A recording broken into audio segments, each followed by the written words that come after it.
અમે મહાબળેશ્વર મંદિરને ત્યાં આવ્યા છીએ। ભગવાન શિવને ત્યાં આસ્થાના રૂપે બહુ પૌરાણિક મંદિર છે શિવ મંદિર, અને કહેવામાં આવે છે, જે શક્તિભાઈ કહે છે, અને મંદિર વિશે જાણવા મળ્યું છે કે 800 વર્ષ જૂનું શિવલિંગ તો અનાદિકાળથી છે અહીંયા, અને 800 વર્ષથી આ મંદિરનું બાંધકામ છે। જે તમે જોઈ શકો કે આ જે પથ્થર છે, બરોબર, જ્યાં આપણે એકદમ જૂની કોતરણી દેખાઈ રહી છે, બરોબર, બહુ જૂની, બહુ। અને આખો, અને બીજી એક વિશેષતા એ પણ છે જે જોઈને અને સાંભળીને આપણે આમ પાવન થઈ જઈએ કે શ્રી છત્રપતિ શિવાજી મહારાજે પોતાના માતાનું તુલાદાન સોનાથી કર્યું હતું અહીંયા, બરોબર, અને ઈ આ જગ્યા છે જ્યાં આવવાનો અમને મોકો મળ્યો, એવું ધન્ય છે, એમ ધન્ય થઈ ગયા આ જગ્યા ઉપર આવીને બહુ ધન્ય અનુભવીએ, શિવની આસ્થા રૂપે બહુ ધન્ય અનુભવીએ એમ। ભગવાન શિવ ના દર્શન કરીને તો ઠીક છે કે મજા જ આવી, એમ આનંદ થયો, પણ સાથે સાથે છત્રપતિ શિવાજી મહારાજના પગલા જ્યાં પડ્યા હોય એવું આ મંદિર, એ પાવન ભૂમિ ઉપર આજે અમે આવ્યા। અને તો આ છે આર્થર સીટ વ્યૂ।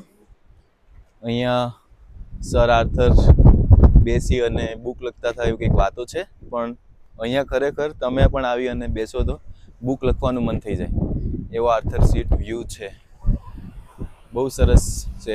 અત્યારે સર આર્થર સીટની આજુબાજુમાં જ આવી જગ્યા છે। અત્યારે એકદમ ક્લાઉડી મિસ્ટ વાતાવરણ છે, અને સાથે દોસ્તો છે, એટલે બહુ મજા આવે। જે કંઈ છે તે અહીંયા જ છે, અહીંયા જ છે। કુદરતી સૌંદર્ય, કુદરતી સૌંદર્ય જયેન્દ્રભાઈના મુજબ।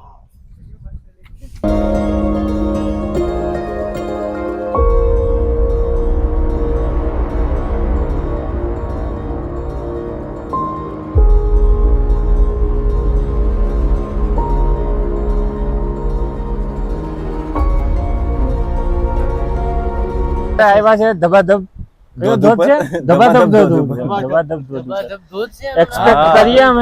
એક્સપેક્ટ કરીએ ધબાધબ થતું હોય, મતલબ પાણીનું, બરોબર। તો હવે થોડી વારમાં ત્યાં પહોંચશું અમે। અત્યારે વચમાં એ ધોધના અમે મધ્યમાં જ છે, પાણી ક્યાં જાય છે ધોધ આગળ, સુંદર પાણી જઈ રહ્યું છે, 100% oxygen.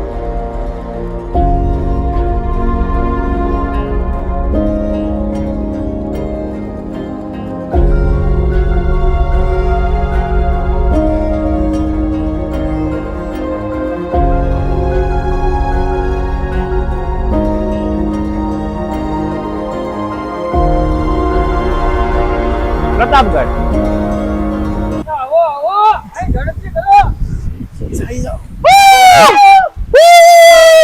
Way to Pratapgarh.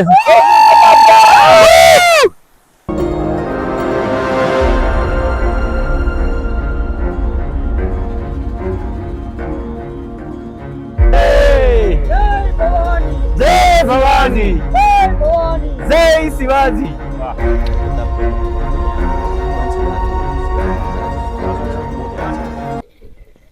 શિવગામી village કરીને કોન્સેપ્ચ્યુઅલ ગામ બનાવેલું છે, પ્રતાપગઢથી રસ્તામાં આવે છે।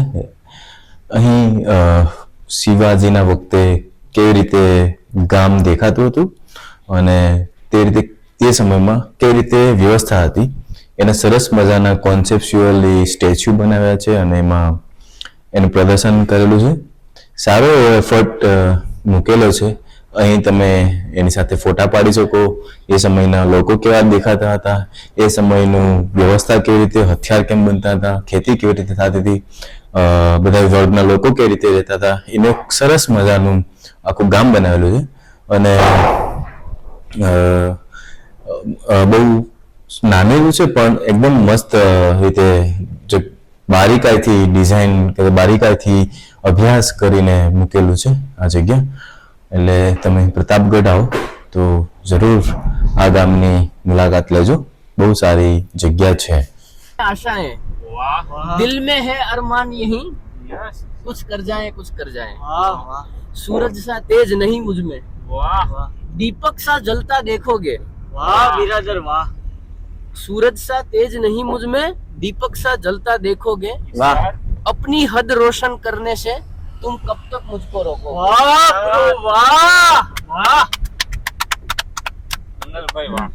આગળની લાઈન में जितने जुल्म नहीं उतने सहने की ताकत है तानों के भी शोर में रहकर सच कहने की आदत है વાહ मैं सागर से भी गहरा हूँ तुम कितने कंकड़ फेंकोगे વાહ બાપુ વાહ मैं सागर से भी गहरा हूँ तुम कितने कंकड़ फेंकोगे गहराई देखो बात की चुन चुन कर आगे बढ़ूंगा मैं तुम कब तक मुझको रोकोगे वाह कब बापू तक वाह मुझको रोकोगे वाह